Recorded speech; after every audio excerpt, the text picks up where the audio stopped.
And for something rather different now, the Louvre Museum is back in the headlines here in France. No, it's not another theft, but a leak. A water pipe malfunction flooded a part of the ancient Egypt department, damaging hundreds of books. And now, on top of that, another problem, and a very French one at that, strikes. Trade unions are calling for industrial action from next week, with staff voting to strike because of working conditions. Now, Emerald Maxwell is with me. She's been looking into all of this. Emerald, look, doesn't look great, does it, for the Louvre? Just tell us what's going on and what does this tell us, perhaps, about how the museum is being run right now? Well, it's starting to look like a full-blown crisis, Nadia, with this string of embarrassing incidents, one thing after another, for France's most visited and most popular museum. The Washington Post headline reads, first a heist, now a leak. And First Post asks if the world's most famous museum is neglected. So the international press is having quite a field day with this. And extrapolating from that, what does this crisis say about France as one of its most symbolic icons, the Louvre? Because, of course, there was first the now infamous heist in October when 4 burglars brazenly made off with the crown jewels worth 88 million euros in broad daylight, exposing glaring security vulnerabilities. Then about a month later, the Louvre had to close a gallery containing Greek vases because of structural weaknesses in the ceiling. Then yesterday it revealed that it also suffered a water leak. This time it damaged several hundred works in the Egyptian Antiquities Library. And the Louvre said that the leak was triggered by the accidental opening of a valve in the museum's long obsolete heating and ventilation system. It apparently caused water damage to up to 400 journals, books, and documents in the Egyptian department from the late 19th and early 20th centuries, which are used by researchers, but apparently not unique, according to the deputy administrator of the museum.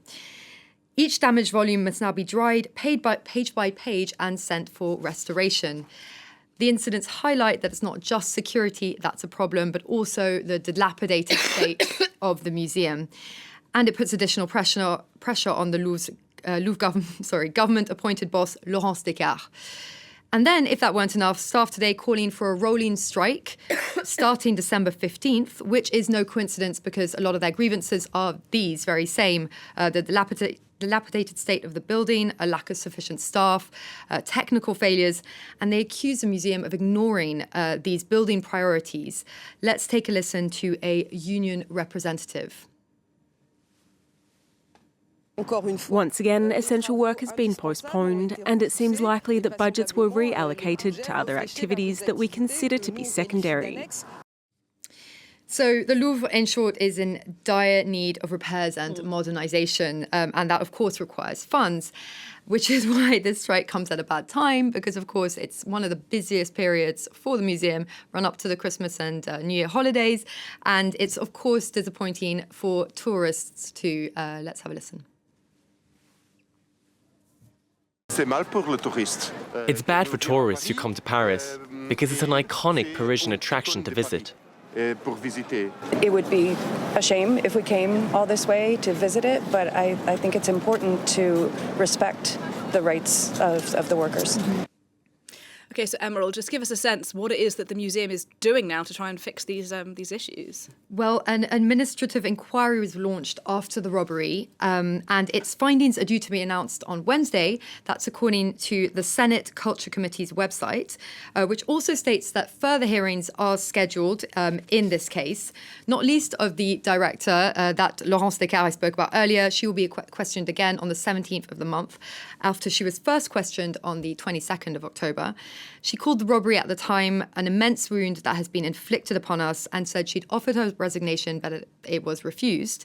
She also said she'd warned repeatedly since she took the helm in 2021 about conditions inside the Louvre and the cost of maintaining the vast former royal palace. Her predecessor, Jean-Luc Martinez, will also be interviewed on the 17th, and that's for the first time. And the Louvre recently announced a 45% increase in ticket prices for visitors from outside the EU, which it says will finance its overdue modernisation. But in the meantime, the jewels haven't been recovered, and until a safer way of displaying the rest of them is found, the Louvre has moved some of its most precious jewels to the Bank of France.